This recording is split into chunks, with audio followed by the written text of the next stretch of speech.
История учреждения Института высшего должностного лица прямо связана с теми преобразованиями, которые происходили в стране в конце 80-х, в начале 90-х годов.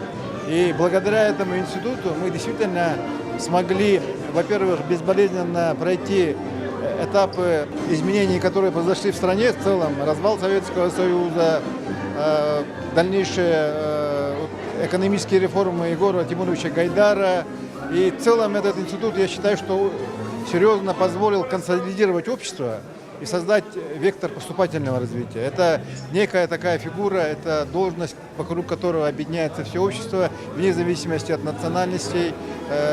Люди, которые действительно объединены одной идеей, это работа во имя страны, работа во имя республики. Сегодня действительно для нас очень большое событие. За эти 25 лет этот институт действительно показал свою жизнеспособность, эффективность. В дальнейшем будет поддержана, и сегодня и Российская Федерация это признает. Сам я, получается, родился, когда уже был президент республики. Ну и всю свою жизнь я чувствовал на себе работу, инициативу каждого из глав. Я закончил школу, которая имела звание президентский.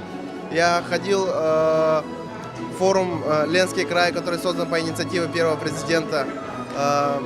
Также, получается, на глазах можно видеть то, что большинство инициатив именно то, что шло от президента, от главы республики, оно все именно поднимало и улучшало качество жизни нашего народа. Ну и, конечно же, как и в любом деле республике, нужен лидер.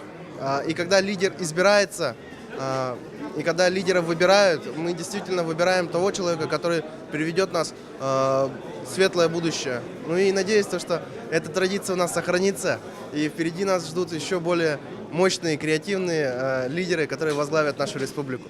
Безусловно, институт высшего должностного лица и вообще глава руководитель субъекта, да, это прежде всего тот орган, то лицо, которое несет персональную ответственность за то, что происходит в республике.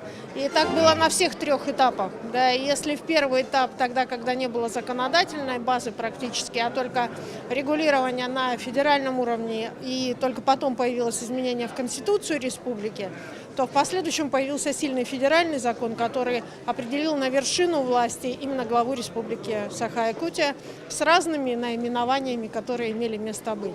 Что он лично для меня? Лично для меня это прежде всего все три руководителя республики, это все мои непосредственные руководители. Я начинала работать и имею доверенность, наверное, один из тех юристов, который имеет доверенность, подписанную на представление юридических интересов в суде от имени Михаила Ефимовича Николаева, от имени Вячеслава Анатольевича Штырова. Я имею, в общем-то, полное право быть народным депутатом от Алдана при поддержке Егора Афанасьевича Борисова. То, что сегодня отмечается такое событие, 25-летие Института высшего должностного лица, для меня это очень важное событие, поскольку так получилось, что я верой и правдой служил идеям и замыслам трех президентов. Особенно важно, надо сказать, о первом президенте Михаиле Ефимовиче Николаеве. Когда мы организовали такое общество Саха-Амук, то для нас стало ясно, что наступают времена, когда пойдет так называемый, впоследствии назвали парадом суверенитетов. На самом деле это было очень интересное время, очень важно было объявить суверенитет. И в это время мы задумались над тем, что нам необходим институт президентства. И одно из предложений исходило от нас, от общества Саха-Амук. Я был лидером этого общества. И вот так получилось, что у нас появился первый президент. Даже мы говорили так, о том, что мы должны создать своего президента. Понятно? Создать. Вот очень важно было это.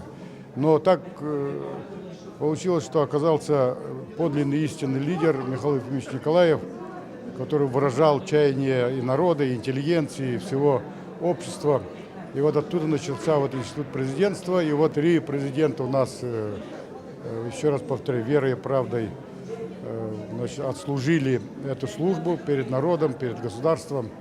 И событие это надо обязательно фиксировать.